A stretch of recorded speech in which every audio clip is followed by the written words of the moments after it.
Le vertige, c'est un symptôme subjectif défini comme la sensation erronée du déplacement de l'environnement par rapport au sujet ou bien du sujet par rapport à l'environnement. Elle résulte d'une atteinte des systèmes vestibulaires, qu'elle soit située en périphérie, c'est-à-dire c'est une atteinte de labyrinthe postérieur ou bien du nerf vestibulaire, ou bien située au niveau des centres nerveux centraux d'intégration. Cette atteinte vestibulaire est responsable de l'envoi au centre de l'équilibre d'informations erronées qui vont se trouver en contradiction avec les autres sources d'informations sur l'équilibre. La première raison à ce paradoxe est que le système vestibulaire n'est pas la seule acteur de l'équilibration. Le rappel anatomo-physiologique. L'équilibration est la fonction qui permet de maintenir une posture en toutes circonstances, que ce soit au repos ou bien lors du mouvement, grâce à une stabilisation de la tête et du corps.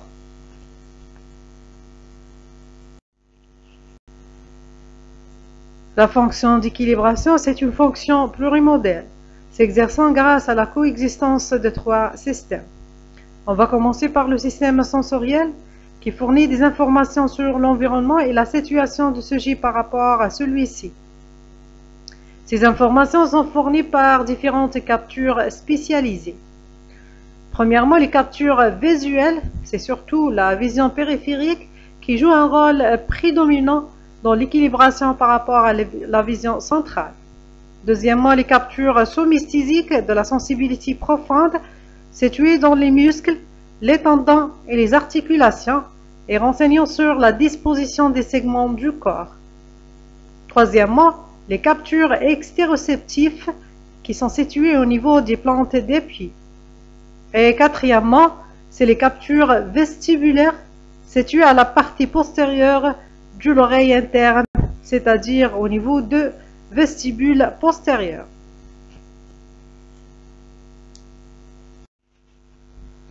Le vestibule droit et gauche travaille en synergie. Il détecte et mesure les accélérations.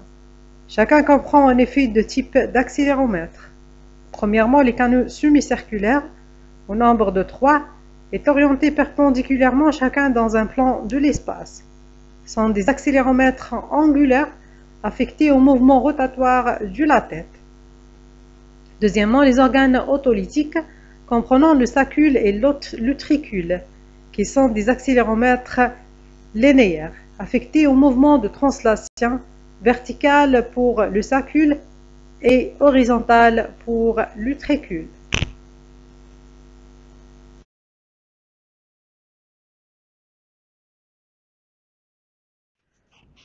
Le deuxième système qui intervient dans l'équilibration, c'est le système d'intégration centrale, qui est constitué par les noyaux vestibulaires situés au niveau du tronc cérébral dans le plancher du quatrième ventricule. Ces noyaux constituent une véritable plaque d'intégration. Il intègre les différentes informations provenant des captures périphériques et les trient en permanence avant de les adresser au centre nerveux supérieur pour élaborer une réponse motrice rapide et adaptée.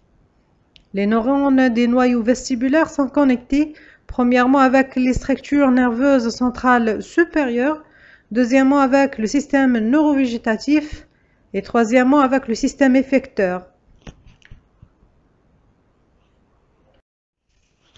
Le troisième système, c'est le système effecteur osseo-musculo-ligamentaire qui met en œuvre la réponse motrice par l'intermédiaire de deux voies. Premièrement, la voie du réflexe vestibulo-oculaire, commandant les muscles oculomoteurs et permettant une stabilisation de l'image de l'environnement sur la rétine grâce à des mouvements conjugués des deux yeux.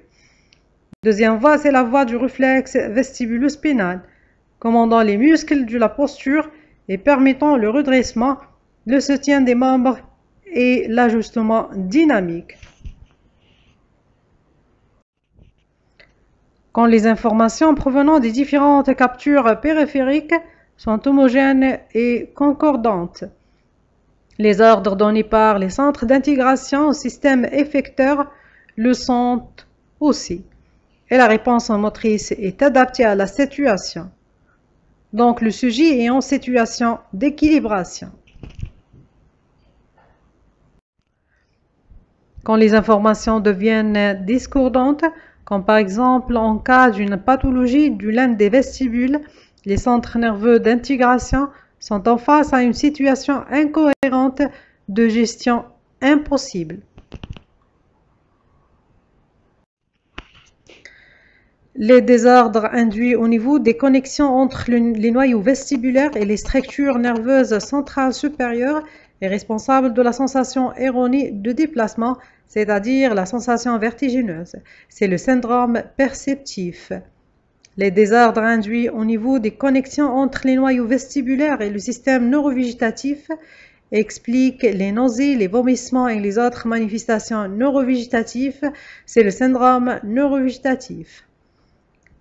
Les centres nerveux donnent du plus des ordres aberrants au système effecteur, entraînant des réponses motrices inadaptées, responsables du chute et donc du trouble objectif de l'équilibre.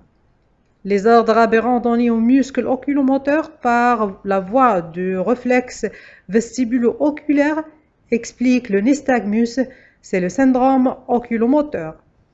Les ordres aberrants donnés aux muscles posturaux par voie du réflexe vestibulo-spinal expliquent les déplacements inadaptés comme les déviations posturales et segmentaires, c'est le syndrome postural.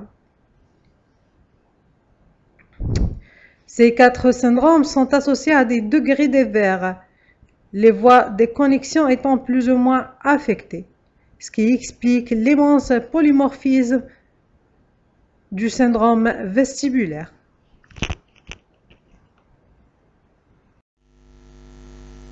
L'interrogatoire et l'examen clinique d'un patient vertigineux sont d'une importance capitale car il permet d'éliminer les faux vertiges, de dépister l'urgence neurologique ou bien labyrinthique, de reconnaître une pathologie causale évidente ou bien de suspecter l'atteinte vestibulaire afin d'orienter le patient vers un milieu ORL pour des explorations complémentaires.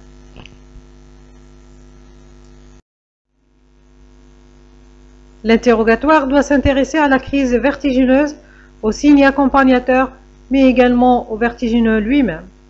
Voici quelques questions incontournables qui doivent être posées au patient. La première des questions, ça s'est passé comment? Elle permet de préciser les caractéristiques de la symptomatologie.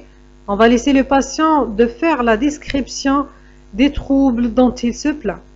Le praticien s'efforce parfois de l'aider par des questions simples et évocatrices. Par exemple, est-ce que ça tourne comme un manège ou bien tangué comme un bateau? Une comparaison avec un manège est très évocatrice d'un vrai syndrome vestibulaire. La deuxième question, c'est où et quand? Permet de cerner la date, le lieu, le mode d'installation, mais également l'ancienneté des troubles. La troisième question, combien de temps et combien de fois? Elle permet de caractériser l'évolution de la symptomatologie. Une différenciation en secondes, minutes ou bien heures est très utile. Quatrième question, vous étiez en train de faire quoi? Permet de préciser les circonstances de survenue, mais également les mouvements déclenchants.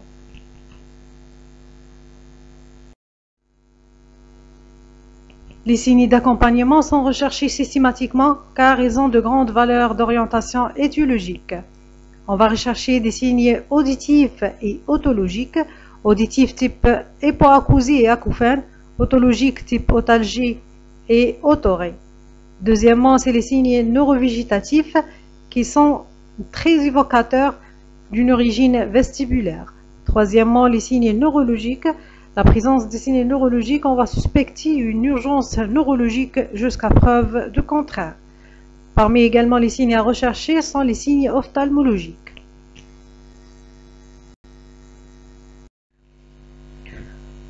En ce qui concerne le patient vertigineux, l'interrogatoire doit préciser l'âge du patient, la profession, éventuelle prise médicamenteuse, les antécédents personnels et familiaux, médicaux et chirurgicaux, et le retentissement socio-professionnel des crises vertigineuses. Il faut différencier l'examen réalisé en urgence chez un patient en pleine crise vertigineuse et celui qui est réalisé chez un patient présentant en consultation à distance d'un orage vestibulaire qui rend la station debout impossible. Deux syndromes à rechercher à l'examen clinique qui sont le syndrome postural et le syndrome oculomoteur.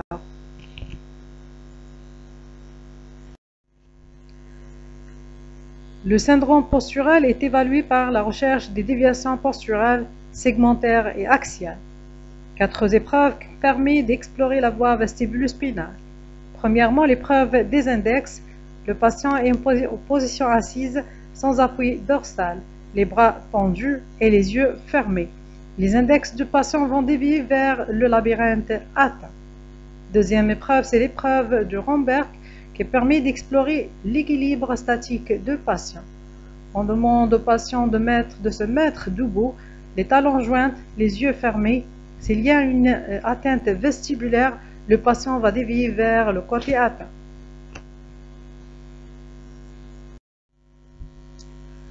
La troisième épreuve, c'est la manœuvre de piétinement aveugle.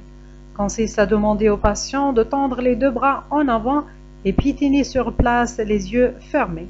En cas d'atteinte vestibulaire, la rotation se fait vers l'oreille pathologique. Quatrième test, c'est le test de marche aveugle. Le patient effectue quelques pas en avant, puis quelques pas en arrière. Le résultat pathologique le plus typique, c'est la marche en étoile.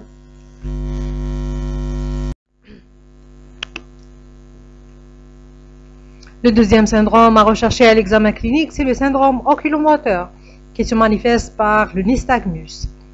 Le nystagmus est un mouvement conjugué, involontaire, rythmé des yeux, qui compose d'une phase lente suivie d'une phase rapide.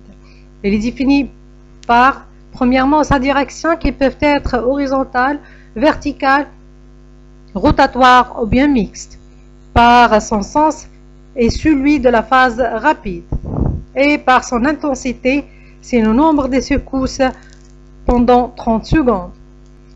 Le nystagmus est mieux apprécié en utilisant des lunettes de Frenzel ou bien la vidéonystagmographie.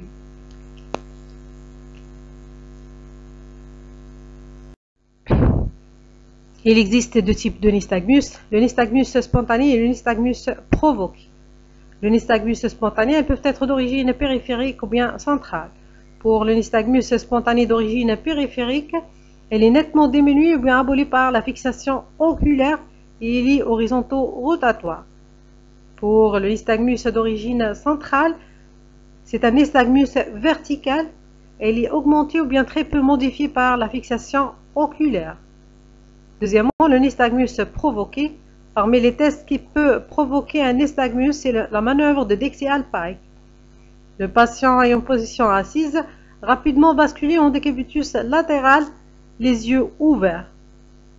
Après un temps de latence, le patient déclenche un nystagmus accompagné d'un vertige qui ne dure plus de 20 secondes.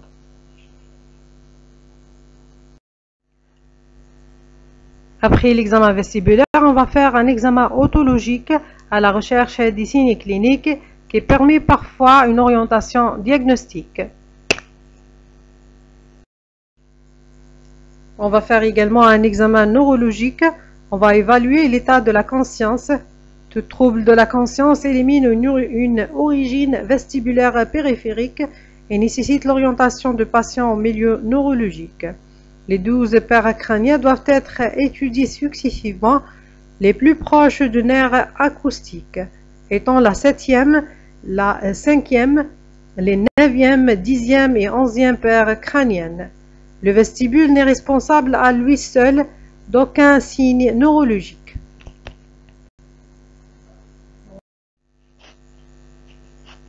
L'examen général doit enfin être naturellement effectué. On va faire une prise de la tension artérielle, un examen cardiovasculaire. On va rechercher des troubles métaboliques ou bien des troubles hématologiques.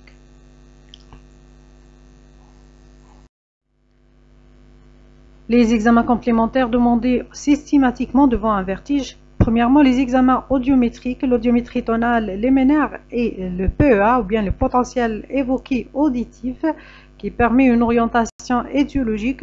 par exemple en cas de la présence d'une surdité de perception, l'origine est endocochléaire. Deuxièmement, c'est les examens vestibulaires, l'électronystagmographie ou bien la vidéonystagmographie avec les examens vestibulaires calibrés qui permet de préciser le côté atteint. L'imagerie, la TDM et l'IRM sont demandées en cas de traumatisme, suspicion d'un processus tumoral ou bien infectieux ou bien dans le cadre d'urgence. Au terme de l'interrogatoire et de l'examen clinique, le praticien peut d'emblée, dans la grande majorité des cas, éliminer un faux vertige ou incriminer le système vestibulaire. De plus, quand une atteinte vestibulaire suspectée, il peut également différencier une atteinte périphérique concernant le labyrinthe et ou le nerf vestibulaire d'une atteinte centrale. Que retrouve-t-on dans un syndrome vestibulaire périphérique? Premièrement, un syndrome perceptif souvent intense. Deuxièmement, un syndrome neurovégétatif bruyant. Troisièmement, un syndrome oculomoteur et postural harmonieux, caractérisé par des déviations posturales qui vont dans le même sens que la déviation lente de nystagmus, c'est-à-dire vers le côté de la lésion. Ce nystagmus est unidirectionnel inhibé par la fixation oculaire. Que retrouve-t-on dans le syndrome vestibulaire central?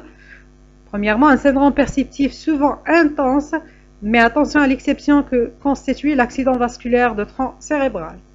Deuxièmement, un syndrome oculomoteur et postural disharmonieux, caractérisé par des déviations posturales incohérentes et un nystagmus multidirectionnel qui peuvent être aggravés ou non par la fixation oculaire. Troisièmement, une association avec un ou plusieurs signes neurologiques et l'absence quasi constante d'une surdité. Au terme de l'interrogatoire et de l'examen clinique, le praticien va éliminer les faux vertiges, tels qu'une hypotension orthostatique, les hypoglycémies, les vertiges circulatoires, les lipothémies cardiaques, les désordres métaboliques, les vertiges d'origine psychique, les vertiges désoteurs, ainsi que les troubles hématologiques.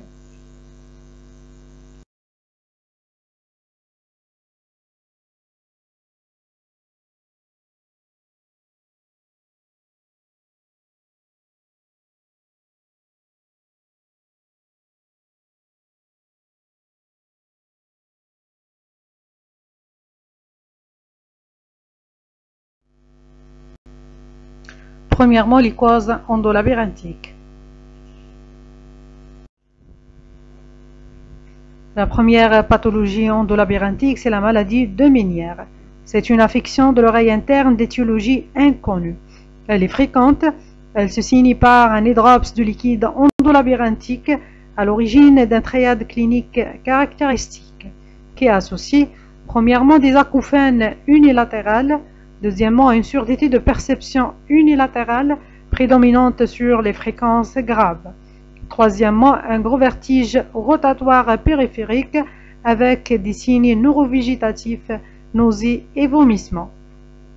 La crise vertigineuse atteint son acmé en quelques minutes et dure environ 2 à 3 heures. L'évolution par crise paroxystique imprévisible selon un rythme variable, touchant d'abord une oreille puis les deux oreilles à long terme. Entre les crises, le bilan clinique et paraclinique est normal.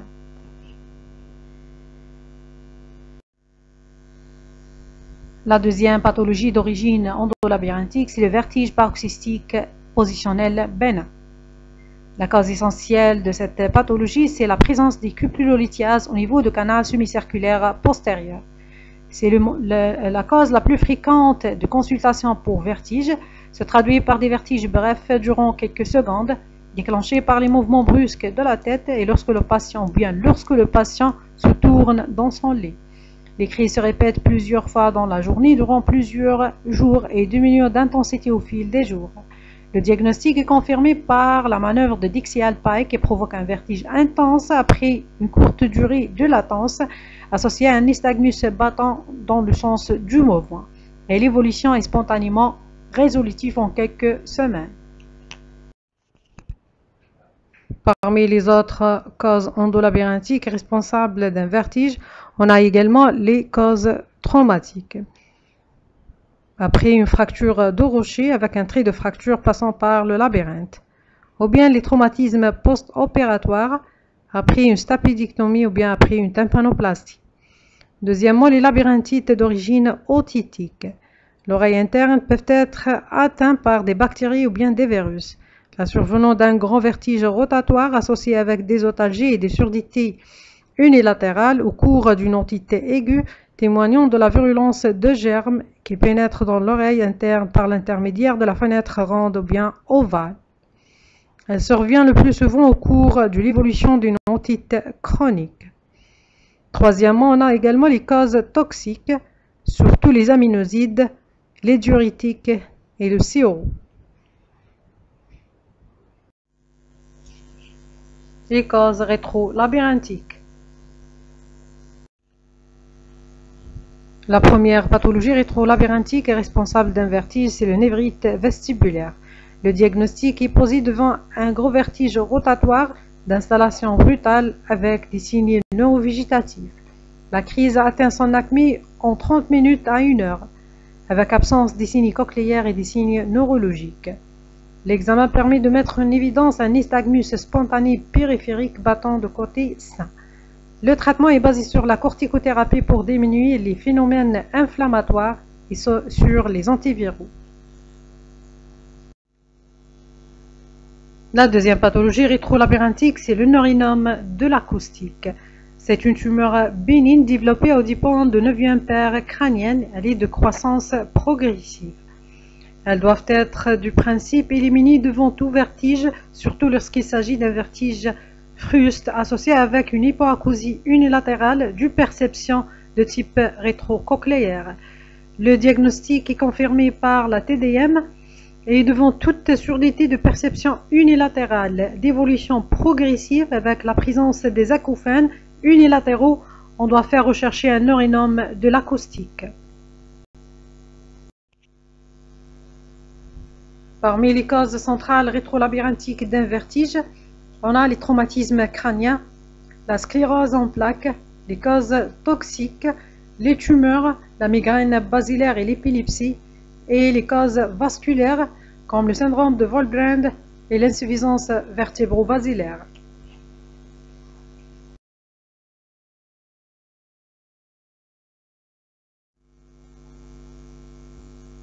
Le but de traitement d'un vertige, c'est d'arrêter les crises vertigineuses et prévenir les récidives. Au cours de la phase aiguë, l'hospitalisation s'impose lorsque le vertige est grave ou bien invalidant. On va mettre le patient au repos. Le traitement médical est basé sur les antiémétiques par voie intraveineuse pour diminuer l'intensité des signes neurovégétatifs, sur les antivertigineux type tanganil. Les agents osmotiques est utilisé en cas de maladie de Ménière, sans oublier le soutien psychologique et les sédatifs.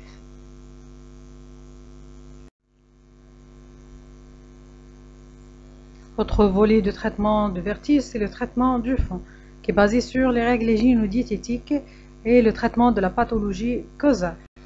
S'il s'agit d'une maladie de Ménière, le traitement est basé sur le bêta-cercle. Le traitement chirurgical y intéresse beaucoup plus les otites chroniques, la fermeture d'une brèche labyrinthique ou bien l'ablation d'un neurinome de l'acoustique. Autre moyen thérapeutique, c'est la rééducation vestibulaire, qui permet l'habituation par répétition de stimulus, l'acquisition de suppléances visuelles et proprioceptives, et cette méthode est très efficace dans les vertiges paroxystiques positionnels bénins.